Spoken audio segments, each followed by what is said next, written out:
Want my section because I make more money? Go ahead, I will still make more than you. This all happened about 18 years ago. I was a waitress for a village inn. I worked the morning shift because it had the most business. Now this is back when smoking was still allowed in restaurants and we had a smoking section and a non-smoking section. Our seating chart was designed for this in mind and never changed even after the restaurant went full non-smoking. Now on Sunday we had your wonderful church rush that would pack the entire place for hours. So Sunday was totally non-smoking until 3 p.m. On the weekends we would have about 8 servers. This meant that smoking side had 2 while the other side had 6. So if you worked the smoking side you had 10 tables to take care of while the other servers had 4. Management knew I was good at what I did and would always put me in the biggest section on Sunday. And I could take care of all 10 of the tables no problem.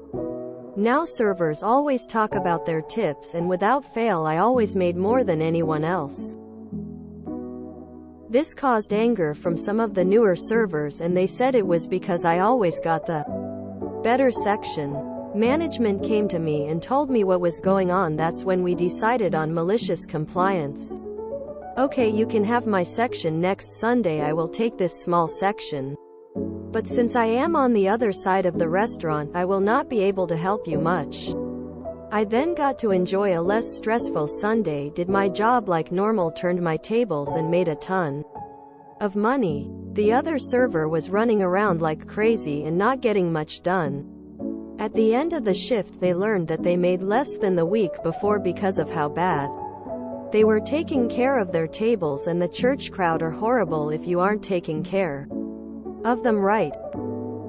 It was always great to hear the server say you can have your section back, I don't want it ever again. Now this was not a one-time thing, this happened many times over the 5 years I worked there. Every time it happened I still made more money. Every time we would get a new server complain I just smiled and said go ahead, take my section, I could use a break. Imagine actually being competent. I'm surprised the other servers didn't suggest pooling tips, zany face. I work in restaurants and it's a running joke that the worst, least competent servers are the ones who are always complaining about tips. Can you believe X table only left me $Y dollars? Yes, I can. Oh, how the turntables. No, you misunderstood me. What I wanted was to do the same amount of work I used to do and get more money. I haven't worked in a restaurant per bar in almost 15 years but still have dreams of being in the weeds. Non-stop with an endless amount of tables and more filing in. Hate those dreams as I wake up stressed out. I was a server for 7 years and yes, 10 tables is a lot. I wasn't a terrible server and did a lot of things really well.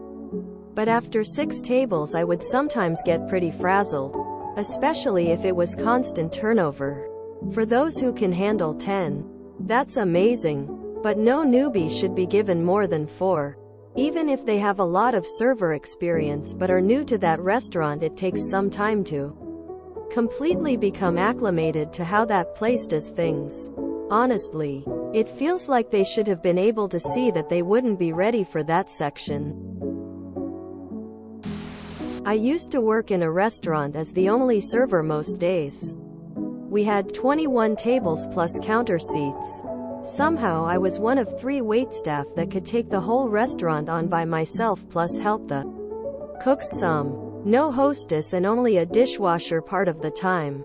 I also knew to call for help when I needed it. We once had a server decide he didn't want to call for help because he didn't want to share tips. I happened to be driving by and saw how busy it was. Of course I stopped and ran in to help. He was telling everyone it was a 4,560-minute wait for food. I was able to knock every table out within 30 minutes.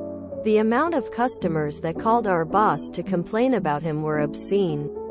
Our boss never put him on a shift alone again. He ended up quitting a week later because he couldn't make the amount of tips we could. Okay, but if you were the best, and you made more money on the smaller section and it was easier, why not just keep the smaller section? The church crowd are horrible if you aren't taking care of them right. So much for love thy neighbor, and all the assorted BS. Sometimes it's not the section that sucks. Sometimes it's you and you just don't learn that till it slaps you in the face, lol. And the church crowd are horrible if you aren't taking care of them right. I was with you till you said this. Church crowds are the worst. Customers and tippers. I'd rather deal with a bus full of kindergarteners.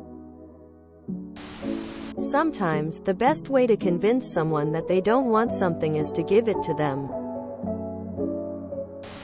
The church crowd are horrible if you aren't taking care of them. Never a truer word spoken. This is beautiful. There's quite a few folks here who work as a server many years ago. Wonder how you feel about the service you normally get as a diner today, as compared to the service you gave years ago. And the church crowd are horrible, agreed. As a former food and beverage manager, an excellent server is better than most other positions. A good server can cover for a bad chef, but a good chef cannot cover for a bad server. Further, a good server can easily make up for poor management. Great story. Funny as an aside how in every story about waitstaff who serve church crowds, the person telling the story always mentions how difficult, unpleasant, unkind the after-church Sunday crowd is. So ironic. Nothing beats efficacy and experience. The new blood don't get it today, but want the perks. Learns the hard way. If you enjoyed this video, please check out our playlists full of similar content. Epicaricast is like doom scrolling for your ears. Please like, share, and subscribe.